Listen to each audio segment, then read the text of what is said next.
Let me ask you a question. Have you ever read a book or saw a movie that you go through the whole thing and you know exactly what's going on, and then you get either the last chapter or the last little bit of the movie and they reveal a twist or a turn that changes everything about what you just watched? They reveal something about a big picture. One of the movies that I had seen is a movie called The Others. And I don't know if you've seen that or not. That it's kind of an odd premise, but the premise is that there's a woman and her two children move into a house, and her children have this an aversion to light, I guess. So they can't ever be in direct sunlight. And the whole movie develops is that she's trying to protect the kids, and there's some strange things going on, and some of the caretakers at the house are acting a little odd. And they go out and they find tombstones with these people's names on it. And so they go, is this like a haunted house? Are we moving to a haunted house? There's some really weird things that happen. And the movie progresses and progresses and progresses. And you get to the end and you realize they find their own tombstones. They realize that the mother and the kids actually died of the plague. And they're the ones haunting the house. I don't believe in haunted houses and all that. But when you get to the end of a movie like that, you're like, all those things that really didn't make a lot of sense in the movie now start to make sense. And I had to go back, and I wanted to immediately go back and start the movie over and watch it from the beginning, now that I knew the big picture and I knew the angle that they were coming from.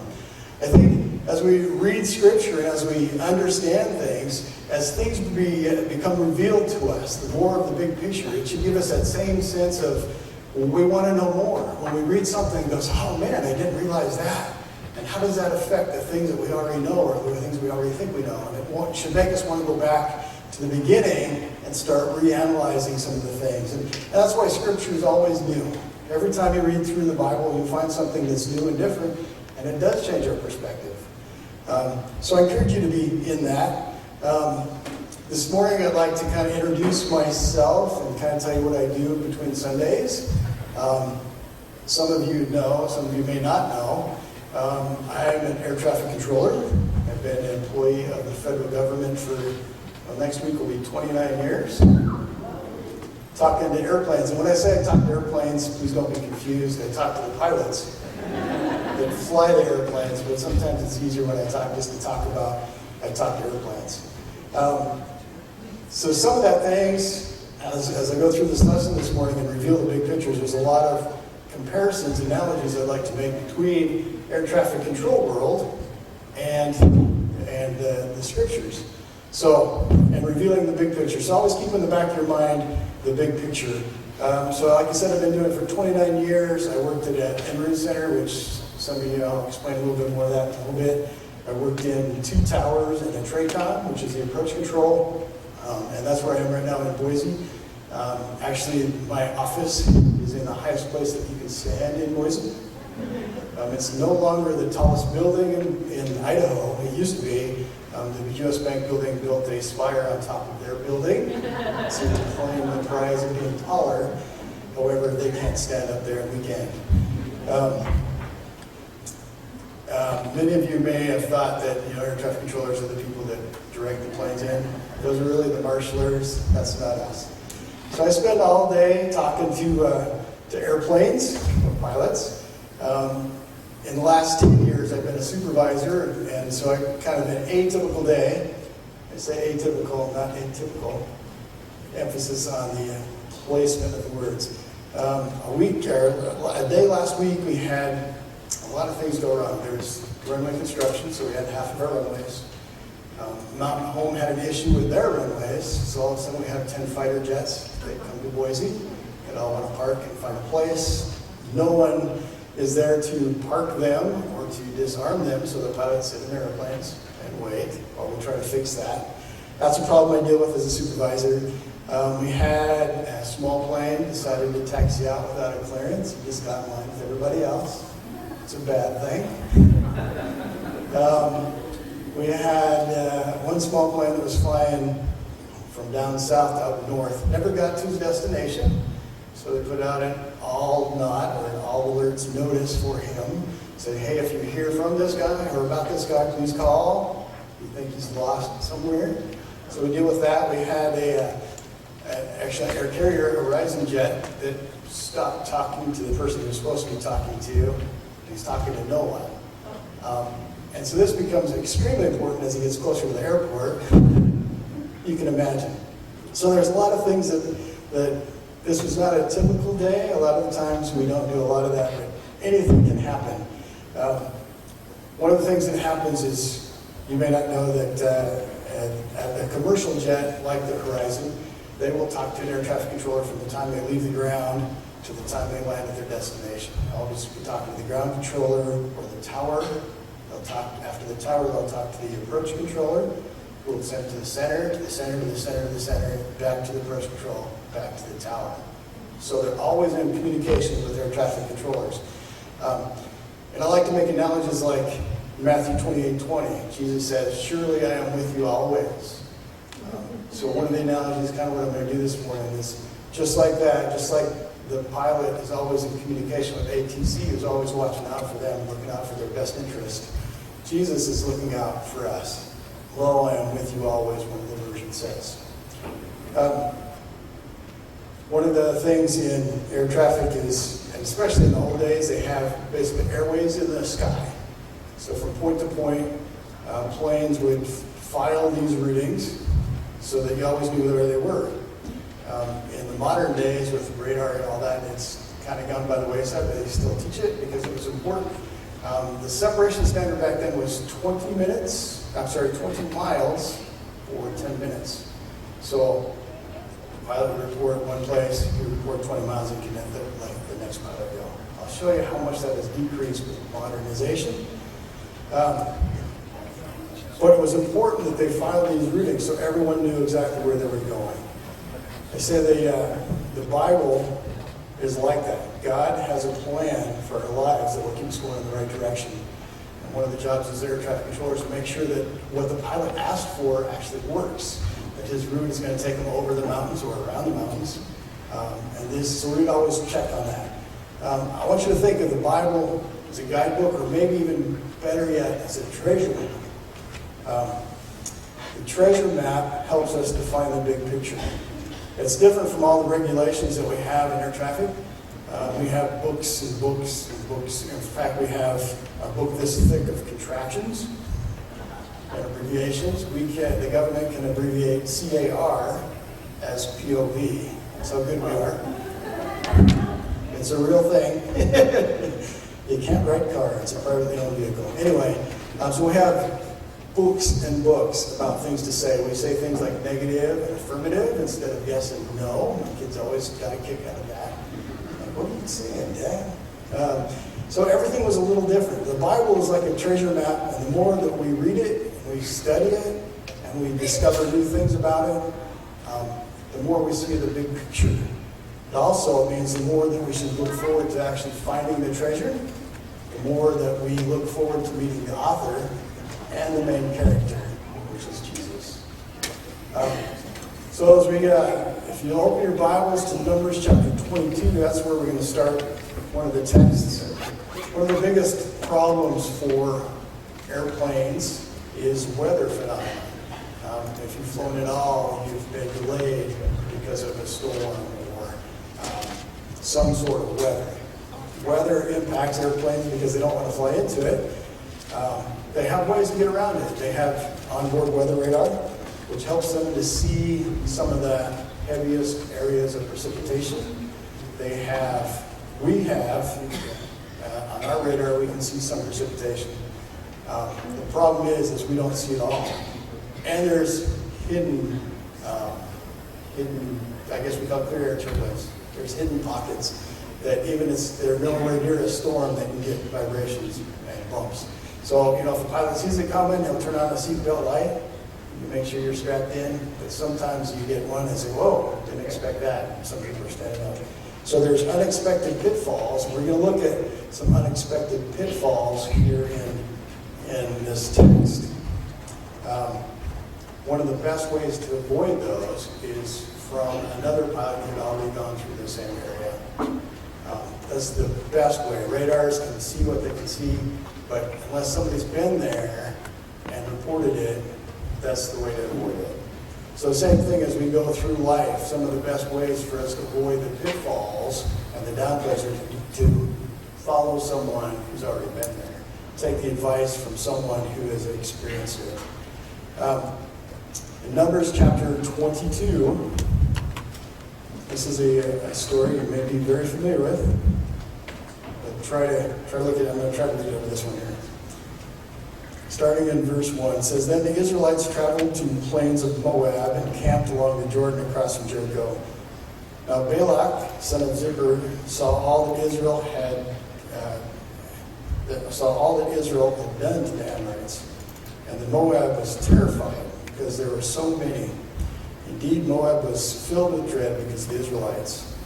The Moabites said to the elders of Midian, This horde is going to lick up everything around us as the ox licks up the grass of the field. So Balak, son of Zippor, who was king of Moab at the time, sent messengers to summon Balaam, son of Beor, who was at Pethor near the river in his native land.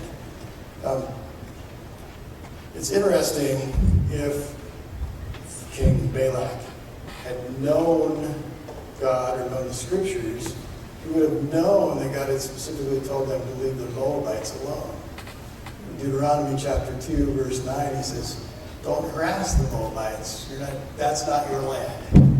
We're going other places. But the king of Moab, Balak, did not know that. So he looks across the river and he sees all these people camped out there and he starts getting scared. He says, What can we do? It's also interesting that he sends a messenger to Balaam, who we're going to introduce in just a second. So Balaam apparently knew God. He had the gift of prophecy or divination. He wasn't an Israelite. He wasn't one of God's people.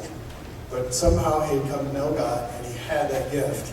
And his gift was known throughout the region. He sends these messengers. Some say that it might have been as far as 400 miles away that the king goes to send for this messenger Balaam. It doesn't really specify. We don't have those exact cities, but he does know it's a long way. He says, Balak sends this message. A people has come out of Egypt. They cover the face of the land and have settled next to me. Now come and put a curse on these people, because they are too powerful for me. Perhaps then I will be able to defeat them and drive them out of the country. For I know that those you bless are blessed, and those you curse are cursed. So Balaam's reputation is known. He's known as a prophet. The elders of Moab and Midian left, taking with them the fee for divination. When they came to Balaam, they told him what Balak said. Spend the night here, Balaam said, and I will bring you back an answer the Lord gives me. So the Moabites' princes stayed with him. So you see that, at least that initial thought, Balaam's doing the right thing. He says, I'm going to go ask God what I should do here. I would say that's good advice on most things. Almost everything. Let's go ask God. The problem is with Balaam is God tells him one thing, and he maybe doesn't hear it completely. I don't think he sees the big picture. So God came to Balaam and asked, Who are these men with you? He didn't do that because he didn't know. Balaam said to God, Balak, son of Zippor, the king of Moab, sent these messages. People that has come out of Egypt, covers the face of the land. Now come and put a curse on them for me. Perhaps then I'll be able to fight them and drive them away. But God said to Balaam, Do not go with them. You must not put a curse on these people, because they are blessed. That seems pretty straightforward, pretty simple. So the next morning Balaam got up and he said to Balak's princes, Go back to your own country. The Lord has refused to let me go with you. Instead of relaying exactly what God said, do not go, do not, because God has refused. And we get the impression from other passages that he doesn't really communicate what God's intention was. So what happens is then they go back home and they deliver it, and they send more wealthy princes. They send people with a bigger fee. It's implied that he said, I'm not going to do it for that. divination fee, I perhaps might do it for more. So the Moabite prince is returning. Balak and Balaam refused to come with us. And Balak sent other preachers, more numerous and distinguished than the first. They came to Balaam and said, this is what, it doesn't make sense that the king would send more people if the answer was no. You're not going to do it because God said not to. This is what Balak, son of Zippor, says. Do not let anything keep you from coming to me, because I will reward you handsomely and do whatever you say. Come and put a curse on these people for me. But Balaam answered them, even if Balak gave me his palace filled with silver and gold, I could not do anything great or small, or go beyond the command of the Lord my God. Now stay here tonight, as the others did, and I will find out what else the Lord will tell me. So again, it sounds like even if he pays me everything, gives me this huge reward, I can't do more than what God will let me do. But, tell you what, stay the night. I'll go check again. Maybe he'll let me this time. That night God came to Balaam and said, since these men have come and summoned you, go with them, but do only what I tell you. I get the feeling then that Balaam is excited. I don't even think he can sleep that night. He's like, man, I am going to get such a huge reward, and I'm going to get to go do this. I don't think he was looking at what the big picture was, what God was really telling him. Balaam got up in the morning. This is the part that you're probably familiar with. Got up in the morning, saddled his donkeys, and went with the princes of Moab. But God was very angry when he went, and the angel of the Lord stood in the road to oppose him. Balaam was riding on his donkey, and his two servants were there with him. When the donkey saw the angel of the Lord standing in the road with a drawn sword in his hand, she turned off the road into a field. Balaam beat her to get her back on the road. And the angel of the Lord stood in a narrow path between two vineyards, walls on both sides. And when the donkey saw the angel of the Lord, she pressed close to the wall, crushing Balaam's foot against it. So he beat her again. You'd think that Balaam would realize, hey, maybe I shouldn't be going. When the angel of the Lord moved on ahead and stood in a narrow place where there was no room to turn, either to the right or to the left, the donkey saw the angel of the Lord. She lay down under Balaam, and he was angry, and he beat her with his staff. Then the Lord opened the donkey's mouth, and she said to Balaam, what have I done to you to make you beat me these 3 times? What a visual this is, okay? So he's going, first of all, they duck off, goes to the side of the road, beats the donkey, and gets him back on the road. He crushes his foot against the wall. Balaam's still not getting it. They finally get to this place where there's no impasse, and the donkey just lays down. And Balaam is angry. He was so looking forward to that reward that he was going to get for going to the king and do whatever that king wants. And so he beats the donkey, and the donkey says, hey, why did you beat me these 3 times?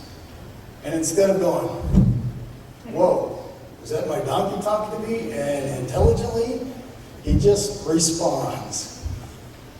Balaam answered the donkey, you have made a fool out of me. If I had a sword in my hand, I would kill you right now. The donkey said to Balaam, am I not your own donkey, which you've always ridden to this day? Have I been in the habit of doing this to you? No, he said. And the Lord opened Balaam's eyes. And he gets to see the big picture. So we see here that as he's going through life, how many times do we go through life and something deters us? We get knocked off the road. We get maybe our foot crushed up against the wall. And we fight to get back because we think we know where we're going. Sometimes we don't see the big picture. The evidence here, the Lord opened Balaam's eyes, and he saw the angel of the Lord standing in the road with his sword drawn. So he bowed low to his and fell face down. The angel of the Lord asked him, why have you beaten your donkey these 3 times? What would you have answered? I have come here to oppose you because your path is a reckless one before me. The donkey saw me and turned away from me these 3 times. If she had not turned away, I certainly would have killed you by now, but I would have spared her. And Balaam said to the angel of the Lord, I have sinned, and I realized you were standing on the road to oppose me. And then he asked this question again. This is his heart. If it it displeases you, I won't go. What do you mean if it displeases you? God said specifically, don't go. Don't curse these people. I've tried to give the donkey, I've tried to stop you. If it displeases you, I will go back. But the angel of the Lord said to Balaam, go with the men, but speak only what I tell you, as if he could speak any other way. He's a prophet. He speaks God's words. He knows that. So Balaam went with the prophets of Balak. When Balak heard that Balaam was coming, went out to meet them in the Moabite town on the Anabordian edge of the territory. Balak said to Balaam, did I not send you an urgent summons? Why didn't you come to me? Am I not really able to reward you? Again, they're talking money. Well, I have come to you now, Balaam replied, but I can't just say anything. I must speak only what God puts in my mouth. So when they go through this process, they build they have a sacrifice on Balaam and Balak, and they get ready for this blessing or the cursing that they're planning for. In Jude 11, verse 11, talks about kind of the heart. It says, woe to them, talking about false teachers. Woe to them, they have taken the way of Cain. They have rushed for profit into Balaam's error. They have been destroyed in Korah's rebellion. Also in 2 Peter chapter 2, it also references Balaam. There's evidence also of someone named Balaam in some of the ancient stones that they found. It doesn't seem like that common of a name, so perhaps those even reference Balaam. In 2 Peter chapter 2, verse 13, again talking about false teachers, they will be paid back with harm for the harm they have done. The idea of pleasure is to carouse in broad daylight.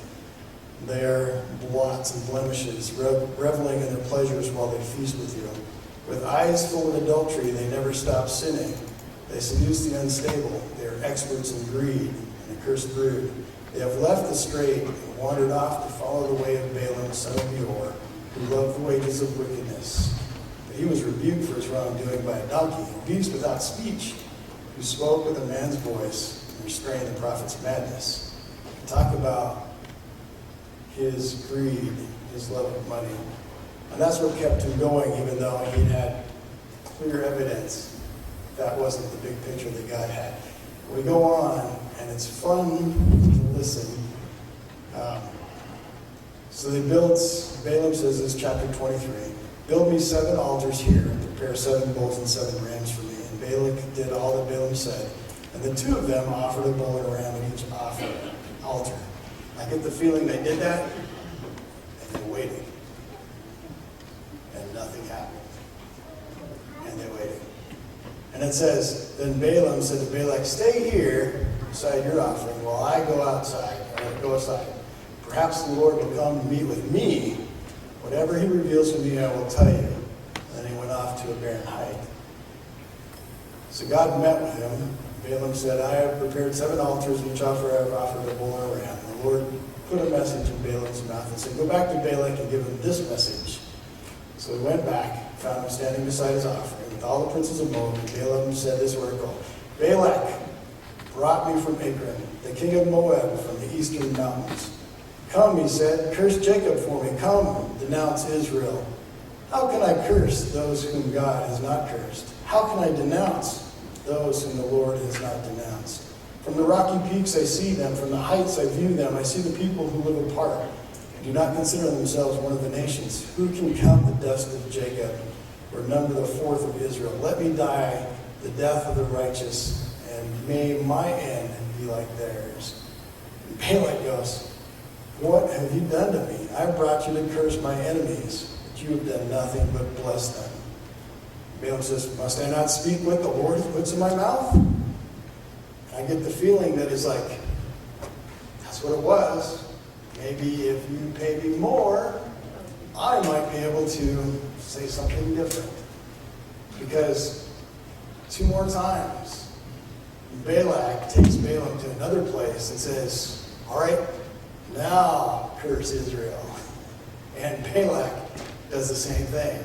They offer their sacrifices, nothing happens, he goes away, God talks to him, he comes back with a blessing for the Israelites. And the third time he takes them to another place, and they're overlooking the Israel encampment. And he blesses them again.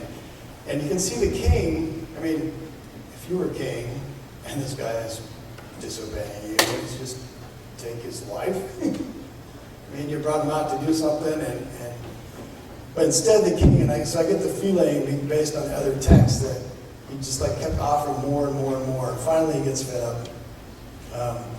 He sends them back. He actually does 7 different oracles or prophecies. At the end of it all, Balaam got up and returned home, and Balak went his own way. So, in this instance, we see that Balaam didn't see the big picture. He didn't see the angel with the sword in his hand. And then God revealed to him the big picture, a part of the big picture. What would have happened if maybe he would have had radar? Radar is a modern technology, stands for radio detection and range, I think. We say radar so well that we don't realize it's one of those acronyms in the book. If he would have had radar, it would have picked up something in his way, right? And he would have been able to avoid it. Another account, if you turn over to 2 Kings chapter 6, we'll be there in just a minute. Radar helps us as air traffic controllers see the big picture. A pilot only gets to see what is in front of him, what he can see. So as he's going along, he obviously thinks he's always number one to the airport. He's always first because he doesn't know about the little guys that are already well ahead of him. So with radar, we can look and see a bigger picture than what they see and put them in line and sequence them and get them all together. With radar, the technology is so advanced that we can use a much smaller separation. Instead of 20 miles or 10 minutes, we can use 3 miles beside each other or 1,000 feet altitude-wise. Think about that. 1,000 feet, even if they're converging at 500 miles an hour or 800 miles an hour, if they're both going jets. 1,000 feet, gone. Our runways are 10,000 feet long. If you were to take the runway and stack it up, you could put 11 airplanes in that same place, all being adequately separated by radar. ADS-B is getting even better. That's the newer one. That actually reports from the pilot, from the cockpit of the airplane, to ground-based stuff. If you have a computer or a cell phone, you can download apps that will get that information directly from the airplane, which is really scary if you think about it. It tells you his speed, his altitude, everything about him. But it's automatic. It comes from the airplane. They don't have to do anything. In this passage in 2 Kings that we're going to read, we think about the radar, and the radar helps us find or detect enemy's location or movement. So 2 Kings chapter 6, starting in verse 8, it says, "Now the king of Aram was at war with Israel. After conferring with his officers, he said, I will set up my camp in such and such place. The man of God," there's Elisha, we'll find out in a second, "sent word to the king of Israel, beware of passing that place, because the Arameans are going down there. So the king of Israel checked on that place indicated by the man of God. Time and again, Elisha warned the king so that he was on his guard in such places." It's almost like Elisha was the king's radar. This enraged the king of Aram. He summoned his officers and demanded of them, "Will you not tell me which of us is on the side of the king of Israel?" "None of us, my lord the king," said one of his officers. But Elisha, the prophet who is in Israel, tells the king of Israel, "The very words you speak in your bedroom." So the king has a plan. "Go and find where he is," the king ordered, "so I can send men and capture him." Not to kill him. Somebody like that would be a benefit to me. Go and capture this guy. The report came back that he was in Dothan, so he sent horses and chariots and a strong force there. And they went by night and surrounded the city. So they went by night so they could sneak up on the city, right? Let me ask you this question. How many of you have heard that carrots help your eyesight, can help you see better, can help you see better at night? How How many people believe that carrots can help you see better at night? To be honest, the carrot conspiracy, as I like to call it, there are some people with a vitamin A deficiency, and carrots are rich in vitamin A, the beta-carotene, which will help some individuals. But on a general purpose, carrots do not improve your eyesight. This is actually propaganda that was started by the Royal Air Force in World War II. In 1940, the Royal Air Force had developed AI, or was that? Not artificial intelligence. It was airborne intercept radar. So they were able to see the enemy bombers, which bombed at night for their safety, and they were able to shoot down to keep the Germans from saying, hey, what's going on, and changing their tactics. They put notices out, signs, all sorts of propaganda in Britain saying, eat your carrots, it helps you see at night. Carrots were very readily available. And it worked. The Germans didn't ever discover during the war that we had invented, or that they had invented a radar that was allowing them to see them at night. So it's a carrot conspiracy. I think that these people, if they would have had airborne or the intercept radar, that they would have seen this coming, but there's more. Let's see how it plays out. In verse 15. Oh, let's go back. When the servant of the Lord, the man of God, got up and went out early the next morning, an army with horses and chariots had surrounded the city. Oh, my Lord, what shall we do? The servant asked. Don't be afraid, the prophet answered. Those who are with us are more than those who are with them. You see, Elisha could see more of the big picture than his servant could. Elisha prayed, "O Lord, open his eyes that he may see." And the Lord opened the servant's eyes. And he looked, and he saw the hills full of horses and chariots, of fire all around Elisha. So the enemy came down toward him. And you think Elisha just said, "All right, get him." I mean, he sees all these chariots with fire, chariots of fire and horses. Get him. He doesn't really. He prays that they would be blinded. Strike these people with blindness. So he struck them with blindness, as Elisha asked. And Elisha told them, "This is not the road or the city. Follow me, and I will lead you to the man you're looking for." There's some truth in that, as they were looking for him. He led them right into Samaria. As he entered the city, Elisha said, "Oh, Lord, open the eyes of these men so they can see the big picture." The Lord opened their eyes and looked. And there they were inside of Samaria. Captured all of them, the whole army that had been sent to capture this one prophet. They are now prisoners. He goes on to say that, well, the king says, "Well, should I kill him now that I got him?" He says, "Well, no, don't kill him." He says, "What I want you to do is feed them, send them back home." And it works because then they have peace with that nation. Again, if they could have seen the big picture, how would it have changed? Sometimes we fail to see God's presence, just as his servant did. Sometimes we fail to see God's protection or the big picture. Sometimes even when we're told, we fail to see the big picture. Turn quickly over to Matthew chapter 16. This is similar to the scripture you're reading. The scripture reading was from Mark, but this is an account from Matthew about the same thing. It tells it a little bit different. In Matthew, on 3 different occasions at least, there's 3 that we have recorded in chapters 16, 17, and 20, where Jesus is predicting his death. He is saying very plainly, sometimes he uses in the third person, "The Son of Man must go into Jerusalem and he must suffer all this." But in this occasion, both in Mark and in Matthew, it says he tells them that he is going to suffer them. This is pretty plain. Sometimes we get something very plain and we still miss it. As the Jews, I think, did when Jesus came to them. They knew he was coming, but they missed it.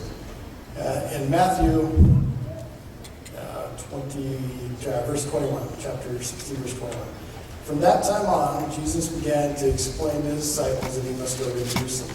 That says from that time on. What had just happened prior to this was Peter's confession that Jesus had taken him aside. He says, well, who do people say that I am? And they replied, Elijah or John the Baptist or one of the prophets. And he says, well, who do you say that I am? And as Peter stands up and says, you are the Messiah, the Son of the living God. And Jesus says, well, blessed are you because man didn't reveal that to you. My Father in heaven revealed that to you. So that's right after that. He says, from that time on, Jesus began to explain to the disciples that he must go to Jerusalem. So I think he talked about it more than 3 times that we may have in Scripture here. He must suffer many things in the hands of the elders, the chief priests, and the teachers of the law, and that he must be killed, and on the 3rd day be raised to life. But Peter took him aside and began to rebuke him. The same Peter that had just had the great answer a minute ago.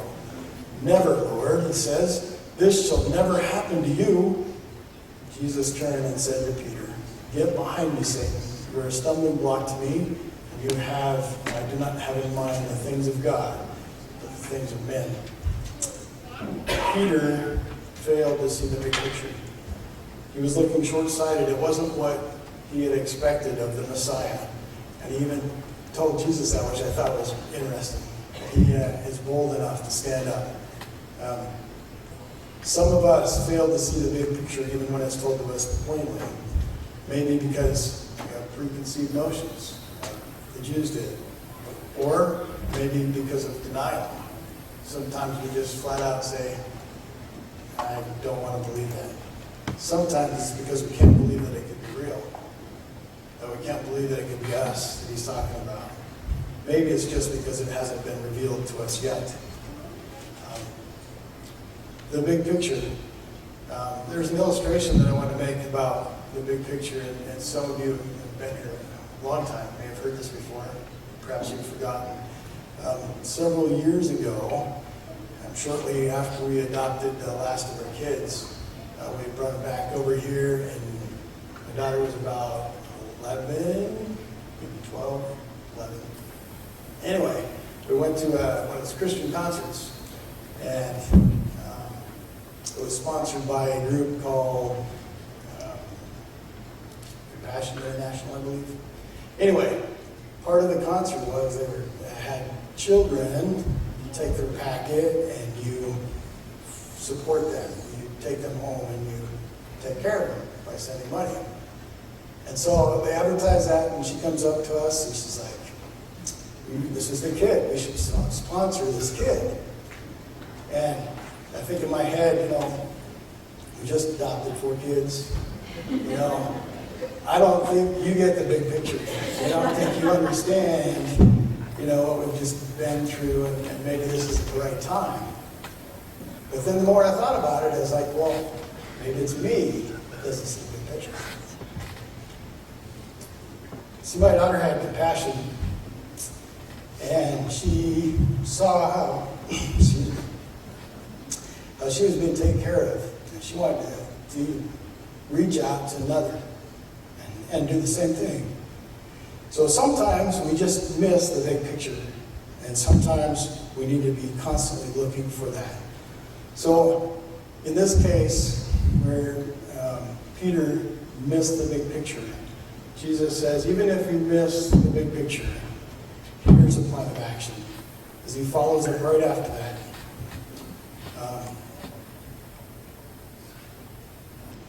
Jesus, let me find the right place.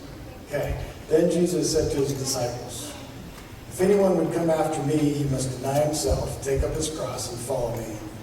Whoever wants to save his life will lose it, but whoever loses his life for me will find it. What good will it be for a man if he gains the whole world, yet forfeits his soul? Or what can a man give in exchange for his soul?